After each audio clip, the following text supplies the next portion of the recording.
Hello and welcome to Loose Women. Joining me, Kay Adams, today. It's Colleen Nolan, Brenda Edwards and Jane Moore. Coming up, Hampshire police have issued a warning to keep an eye on elderly relatives and how fit they are to drive after a man with dementia reversed his car into a river. So would you report a loved one who you felt was no longer safe on the roads? And it is the latest must-have hair treatment taking the beauty world by storm, but would you try hair Botox? Not sure how that works. And at 1 o'clock, he's known for his uncanny impressions. I'm Prince of Wales. I own all of it and everything. Do you wish you were Prince of Wales? You do. You will do. You well wish you were Prince of Wales. Do you know who my mum is? We will be talking to Jon Culshaw about taking on the role of one of his icons for his latest project. A real favourite of ours, isn't it? Yeah, go on, do it. Give people a clue. Yep, that's it. We've got it. We've got it. Is it Colleen Nolan? Oh, yeah, no, looking forward to speaking to Jon. Now, a woman has opened up about the destructive impact that her divorce had on her family and how it left her questioning whether or not she had done the right thing. This is what she has written. She says, 16 years ago, I separated from my first husband. At the time, I was convinced it was the right thing, not just for us, but our 4 children, aged 6, 4 and 2-year-old twins. It's only years later that I realised I was, and these are her words, naive to the point of idiocy about the effect that it would have on them, convincing myself it was far better for children to grow up in a single, happy household than in a family home where their parents were miserable. And that's often the way it's presented, isn't it? That you're not happy with your relationship and you either have this road that you're miserable and the kids are in a miserable household, or you're happy but it is a broken home. I mean, when you were facing those decisions, is that the way that you saw it? Oh, absolutely. I mean, the reason I stayed probably longer, 2 or 3 years longer than I should have in both marriages, actually, was because of the kids. And especially the first time round, because the boys were young. And I really had this thing about being a statistic. Oh, I'm the 1 in 3 and the kids are from a broken home. And I had this terrible guilt. But then I remember as a child watching my parents and wondering why my mum didn't leave when I think she should have. Because, you know, although they had a love for each other, she definitely was in love with my dad. And I think my dad loved her, but I don't know if he was in love with her. And I never saw them holding hands or doing anything tactile. And, you know, there was times when he wasn't very nice to her. I remember as a young kid thinking, I'm never going to let that happen to me. And the decision I made, well, I actually went to counselling for it as well, was, do I stay in a marriage where I bring the boys up thinking it's okay to be like this? Or do I do I leave and show them that, you know, a woman doesn't have to put up with that or whatever? And also the main thing for me was the protection of, both times, protection of my kids. So I thought whatever's gone on between the you know, me and Shane or me and Ray, I'm not going to let it affect my kids. And I never did, you know, I never slagged their dads off in front of them or... And it's testament to us that at Shane Jr.'s wedding, both my ex-husbands were there. Maureen's ex-husband was there. Maureen's ex-partner, who's Shane's godfather, was there. And everyone just got on. And it's because we never let it get that. No matter what had gone on between me and my exes, I really didn't let it affect me and the kids. Which is, of course, the ideal. I mean, and that is absolutely the sort of advice that you're given. But it's always going to have some effect. Of course it is. I mean, has it affected, you think, your Yeah, kids? absolutely. I mean, you know, there's no way you can get off scot-free. Of course it affects them.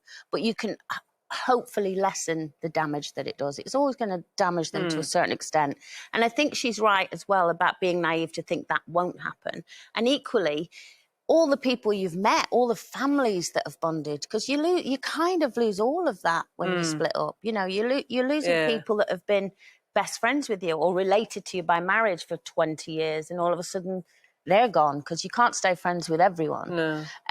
But yeah, of course, I'm aware that whatever I've done, and I've done it to the best of my ability, it might not have been always great, but of course they're always going to be damaged because their mum and dad are divorced. Well, of course, kids can be damaged in households that mum and dad stay together and are ostensibly happy. But what's your experience, Brenda? Well, firstly, I kind of don't like the term broken home. No, I don't like it. It says something, you know, it's not broken. It's just a little bit bent, is what I'd like to say. But broken, I just think, is the wrong term to put to the children. And with my situation, I was married for 27 years. So Jamal and Tanisha were they were in their 20s when I got divorced. And it was more about having an open conversation and communication with them, really, to say, you know, this is what happens. Mum and Dad, we've kind of grown apart and we might not see eye to eye, which sometimes happens in friendships and relationships. And we've decided to, and that's how we kind of did it. So it's very amicable. There's no arguments. I don't really do arguments like that anyway, but it's important what Colleen says, to not do that in front of the children. But, you know. But it was Kira, I mean, the difference in the ages, because the boys were really young, they were like 4 and 7. And then Kira was kind of 15 when it started going wrong between me and Ray. And it was actually Kira that told me to leave. Yeah. Really? But she could identify it more. When you're 4 and 7, you don't really know what's going on. You're just living in a bubble. And I think as the child gets older, maybe to a teenager age, when they're a bit more responsible and they can understand things more, I think that's when you know, if you're going through problems, sit them down and just have an adult family kind of conversation. And I just say it's not so much the act of it itself, it's how you do it. Deal with it, yeah. And also, I don't really get that whole regret thing. She did, you know, break up her marriage. It was 16 years ago. Why throw that out there? That's a bit of a nothing. Well, I know, it just places, you know. We all make tough decisions as we go through life, and they all kind of contribute to the way that we see life. I think it's difficult to isolate particular times, though clearly it's a huge one in people's lives, isn't it? I mean, the one thing, I've never been in that situation, so I'm not in a position to comment. And obviously, the best thing is not to let it affect That's the because kids. you are with a saint. Oh, you keep saying that. He's going to get a big head. But I do have lots of friends who've been through divorce, and they probably have let it affect their children. And it doesn't make them bad people. But just to say, it is a blooming as long as difficult the situation. parents aren't using the children as weapons out of that and going into that. But I think that's sometimes people don't know that's what they're doing because their anger is so great, and maybe 10 years down the line they realised that they were doing and maybe regret that. But when they're in the moment, it's sometimes difficult to kind of see the wood for the trees. Yeah. Anyway, this kind of fits in quite nicely. This is something that apparently American President Joe Biden and his wife do, and Gary and Jane, a version of it as well. This is fexting, which you can explain to us. You know, you're femaling. I don't quite... I'm what female. So fexting means fighting over text. Right. I'm female. I fight over email. With Gary? Well, yeah, I'm not sure that Gary's that involved in it. I'm sort of...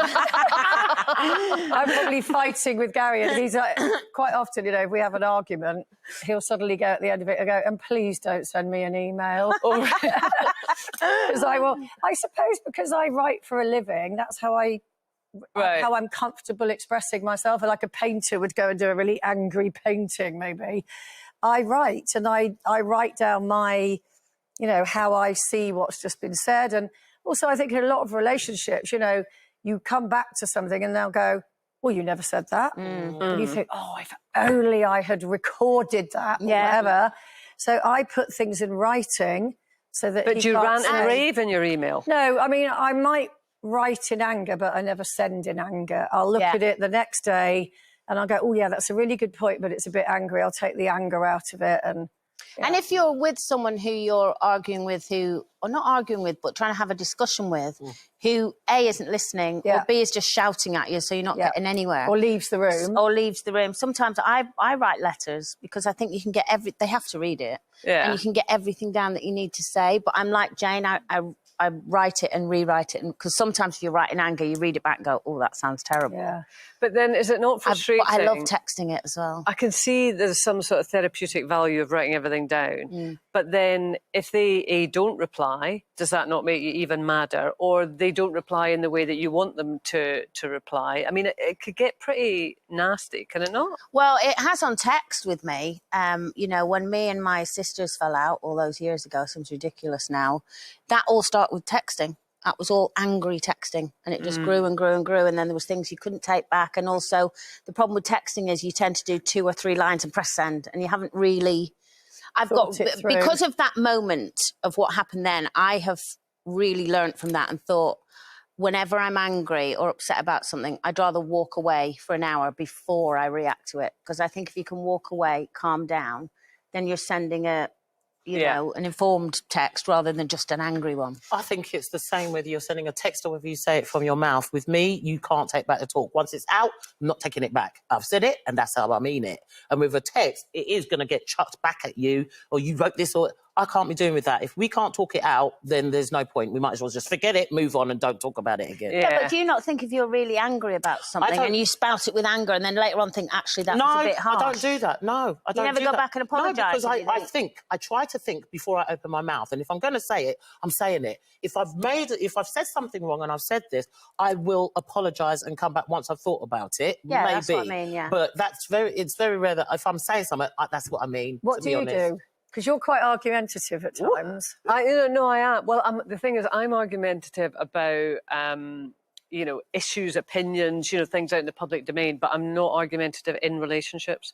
I really do not like you're with confrontation. I don't know how. This is actually making me angry. I'm going to have to tell you.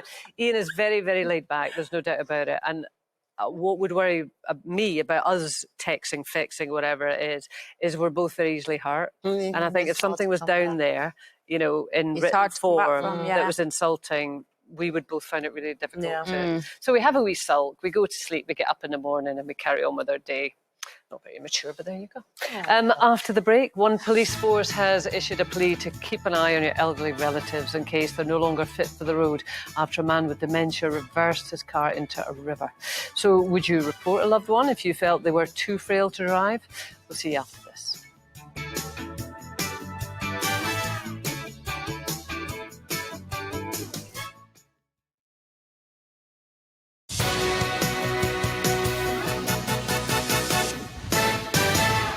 Welcome back. Still to come, would you let your 3-year-old have control over their hair?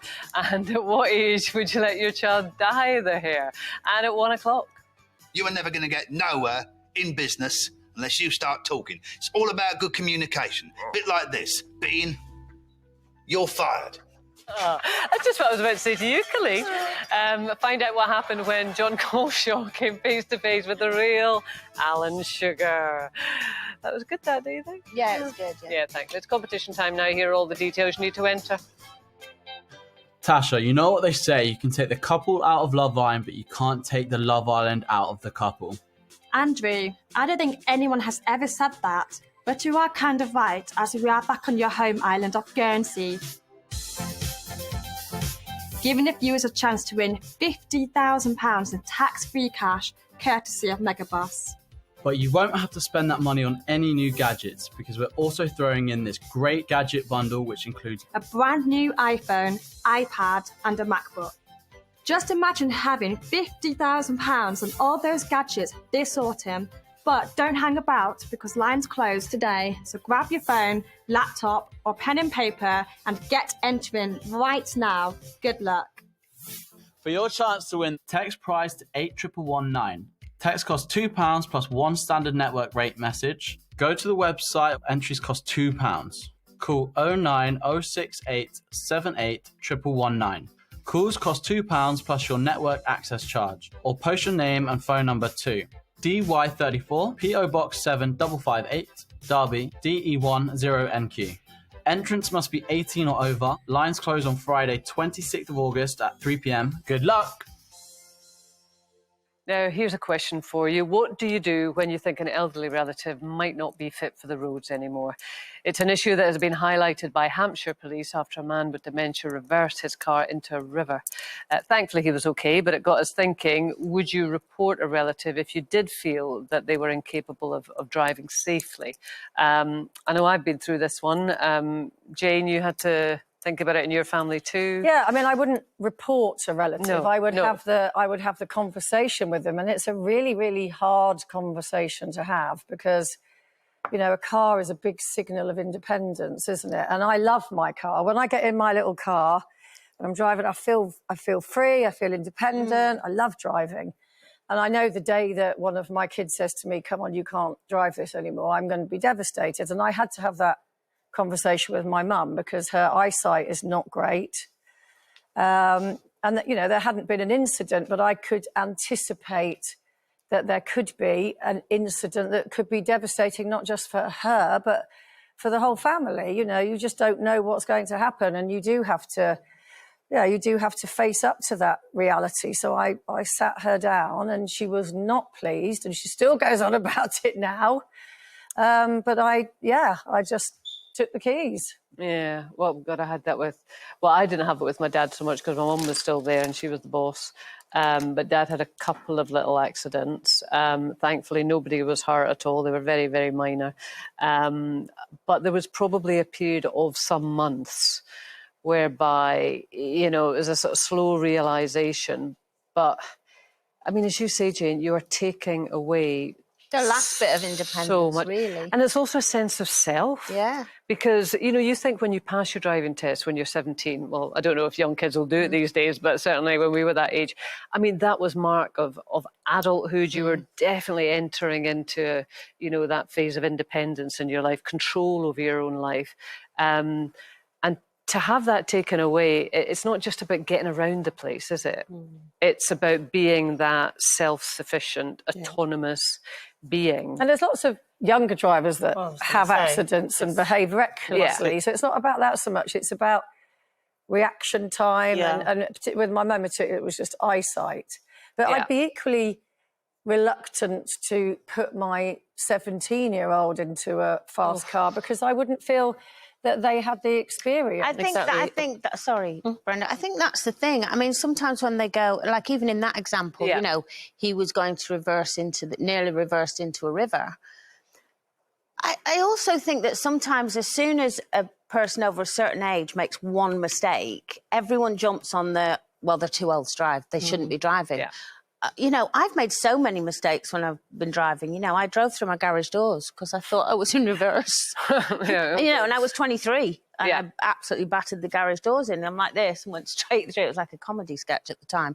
Luckily, no one was hurt. But if I'd have been a certain age, you know, like if I did that now, well, not now, but maybe in another 10, 20 years, my kids go, you can't drive anymore. And I think, well, we're all entitled to make the odd mistake. Yeah. Well, as you guys are all saying, I think, you know, when I passed my test and then the kids passed their test, I would say, well, I've passed my test to be alert of the other drivers on the road rather than more than what I am. But I think maybe a way around it is to maybe have some sort of driving simulator thing that people can go regularly for a test for. Or should go at a certain age. Or, you know, if there's an offence, then you do this whole driving simulator thing to re-educate I definitely yourself. think we could do with some help because certainly thinking back to that conversation with my dad and how difficult it was and painful it was for everybody involved. You know, I don't know, and I know GPs have got enough on their plate, but I mean, if there had been some sort of checklist where you could go to GP and the GP would say, look, let's just give you a little, I don't know, reaction test or whatever. So rather than you as the family appearing to sort of... but you sort of see the everyday behaviours. Exactly. I mean, if you're over 70, you have to renew your licence every 3 years now, and there will be eyesight is a big thing, and it says here that you know you have to read a number plate from 20 metres, whatever. But here's a question for you, right? How many registered drivers do you think there are in this country over the age of 70? God, Registered? Well, like people driving. Yeah. Oh, God, over no 20, idea. 30%? No, but in a number. Right, I'm going to go for 600,000. Million. 1.5. 10 million. 10 million? 10 million, and several hundred are over the age of 100. Oh, wow. Wow. That's nice to know that we're living longer. Yeah. Well, there you go. Hopefully by the time we get to that stage that we're going to be in driverless cars anyway, and we're not even going to have to bother, which I think will be delightful. After the break, impressionist Jon Culshaw on what it's like taking on one of the comedy greats, Les Dawson, and how their lives are eerily similar. We'll see you after this.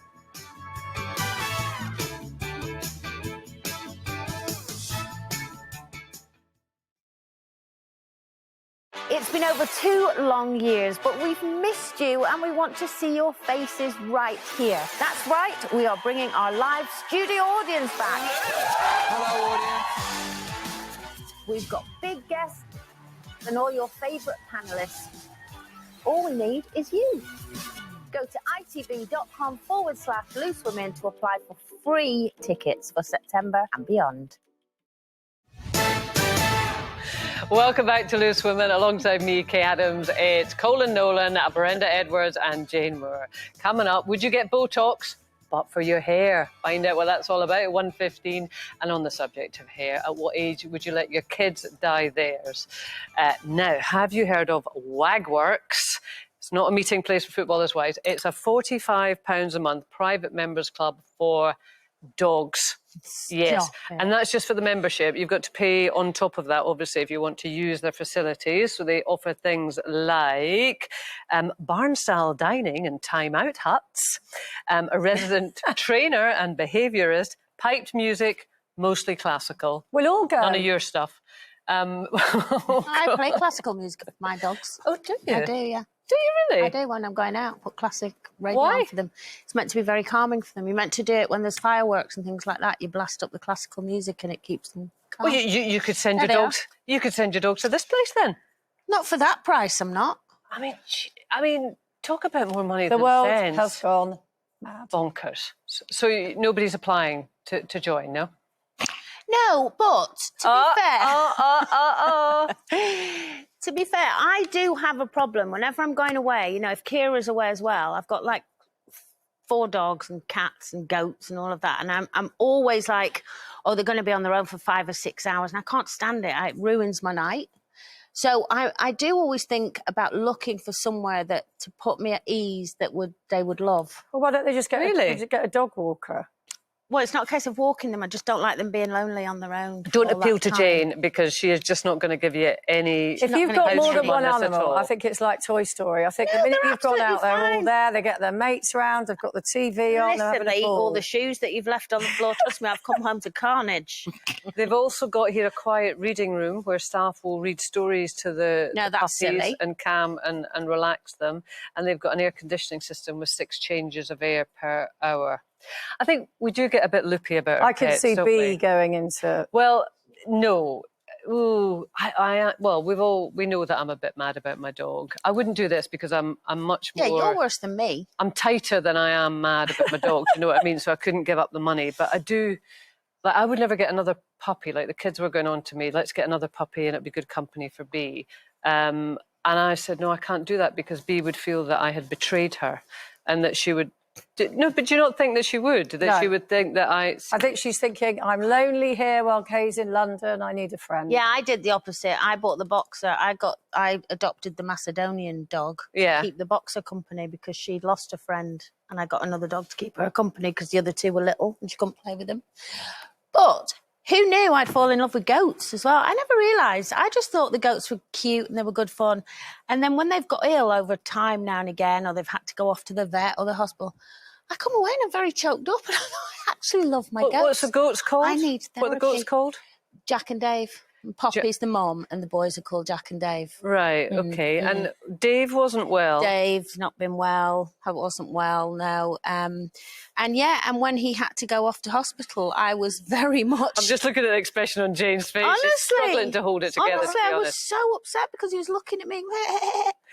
Do that again. And I felt he was saying, Mom, don't leave me. But what he was really saying was, I've got a... wee. That's what he was saying. That's why he was there. What was wrong with him? He couldn't wee. Why? He went Barbie. Crystals. He's got a crystal willy. My cat had a crystal willy. Really? Yeah, they get the Do you crystals pay more for those? they get crystals. I love the actions they've got going on there.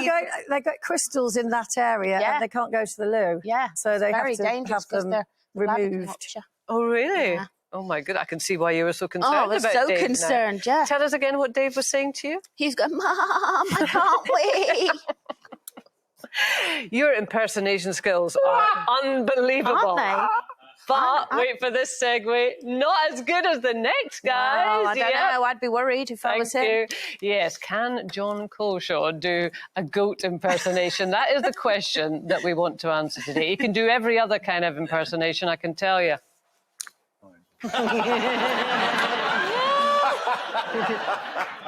Yeah, okay. I think, okay. Yeah, being on set, okay, is a very sexy atmosphere. Ooh. From That's shows like brilliant. Spitting Image to Dead Ringers, he can summon a famous face into the room in seconds. And now he's taken on one of his icons. Here to tell us more, please welcome Jon Culshaw. Welcome, Jon. Now, listen, we're going to talk all about your new show. You're at the Edinburgh Fringe, you're going on tour, but first we need your goat impersonation, I'm afraid. My goat Yeah, impersonation. if you could beat mine, that'd be good. Now let me see if I can just introduce it as David Attenborough. The goat needs to make a call that can carry over a great distance to its friends on the mountain. Usually it might sound a little like... "Nyeh." Very good. Very good. Yeah. Better than yours. Yeah. The master, I yeah. think that was actually greatest of all time. Yeah. The goat. You see? I'm too fast. I wasn't expecting that request first of I all. know you Rather weren't, I nice. know.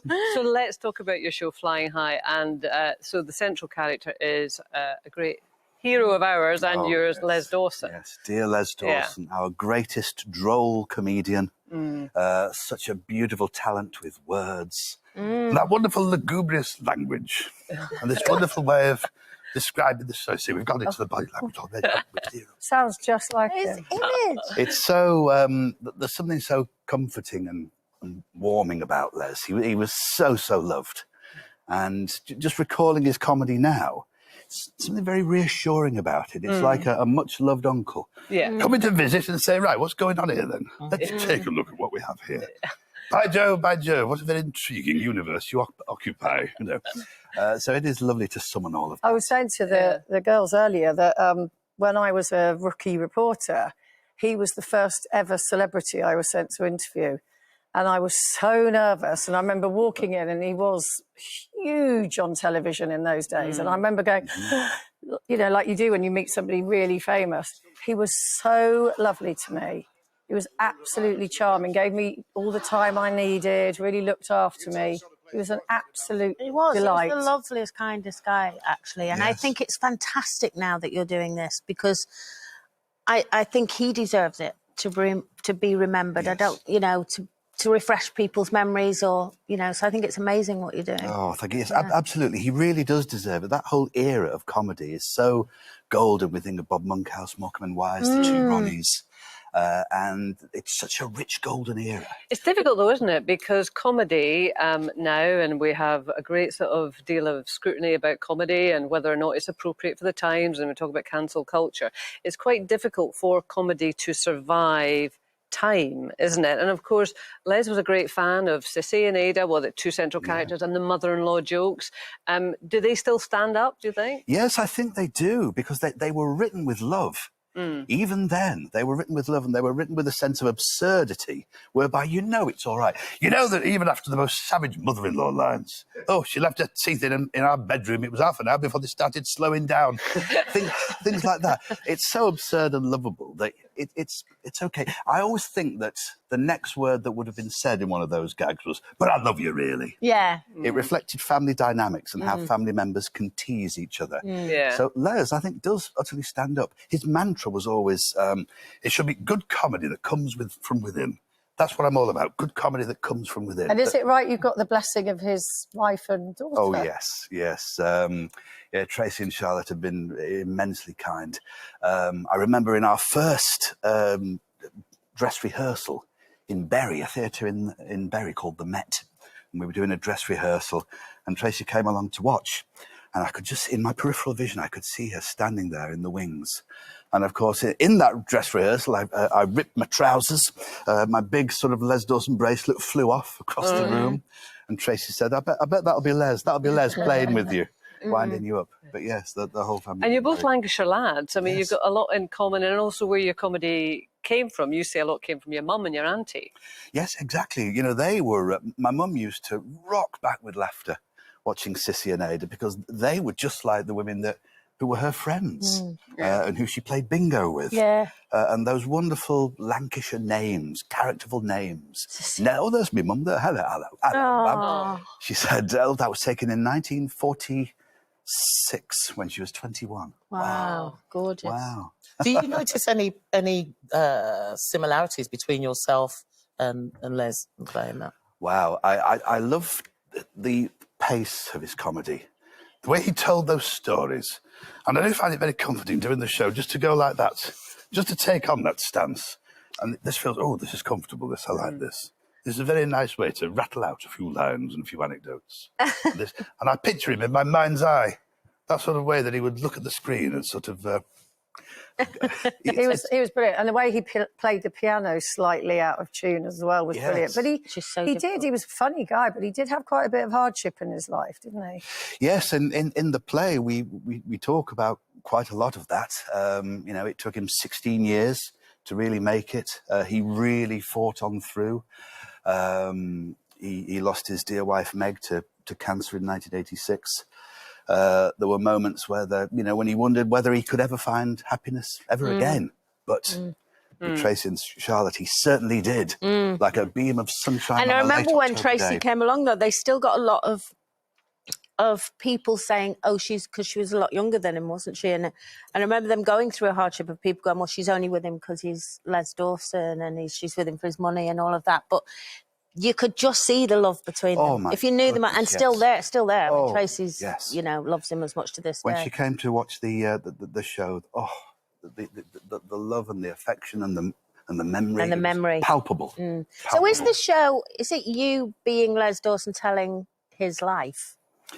It is. It's a snapshot of that. It does go through all of the things that he fought through. It shows where some of the famous things of his career were born, the piano playing in his national service days, how he found his style as a comedian. Sounds brilliant. Before you go, I wanted to ask you about politics. Yes. Because obviously we've got the leadership looming. Were you gutted when Boris went? Not for political reasons, but for impersonation reasons? No, I don't think so. It's always something that we expect and get used to, that characters do move on. Yeah. And, there's only so much one can do with Mr. Crash Rooney Snoozefest, hasta la vista, whatever the next phrase was. The challenge with Boris, at least with Dead Ringers, we could have topical lines and really keep the satire sharp. You don't want to make them too much of a figure of fun, otherwise you're sort of helping them. Yeah. The satirical kick has got to remain. And who are the hardest to? Is it people who don't have particular sort of characteristics to their voice or? Yeah, I would always say the likes of David Cameron, quite anodyne. A generic posh voice, a repeated hand gesture like that. You could do an accurate impression, but people probably wouldn't care that much. Yeah. But how long would it take for you to do a general, on average, impersonation? I think you do a lot of listening, a lot of watching of YouTube clips, and just see what you notice first. See what things leap out. Like drawing a cartoon. Yeah. Yes, exactly. Yeah. In a comedy sketch, you're looking for the things to stretch and take the absurdity to the nth degree. If it's an acting piece, such as with Les or with David Bowie, as I did in a radio drama, you're aiming for the nuggets of truth then, and it's a different pace altogether. Yeah. Uses another part of your brain. Well, I'm glad you've settled on Les for a while, the wonderful Les Dawson. So it's called Flying High, and of course, Edinburgh Fringe, but then you're off on tour, and I think you're going to arrive at the theatre in Les's hometown, aren't you? Yes, indeed. Yep. The final two shows will be at the Lowther Pavilion in St Anne's in December. Brilliant. So. Jon, thank you very much. It's lovely to have you here. And after the break, for anyone who's struggled with taming the frizz over the various hotspots we've had this summer, I don't know if that's affected you, Jon, or not, but we might have the answer. It's hair Botox, would you believe? Well, they were a band. Yes. Would you give it a go? And sticking with the theme, would you let your toddler have free rein over their hair, including whether to cut it and even dye it? See you after the break.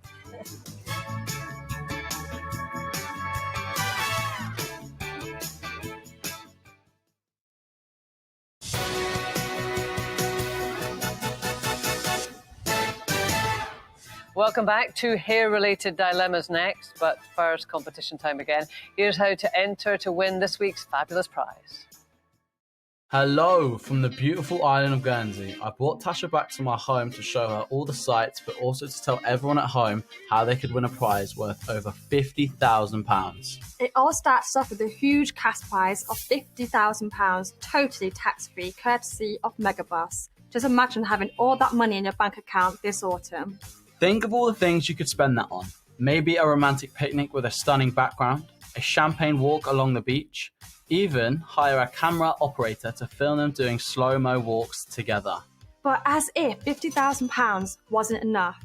That's not all. We're also throwing in this great tech bundle, including a brand new iPhone, iPad, and a MacBook. But this competition is closing, so get in quick and get entering. Good luck. For your chance to win, text price to 81119.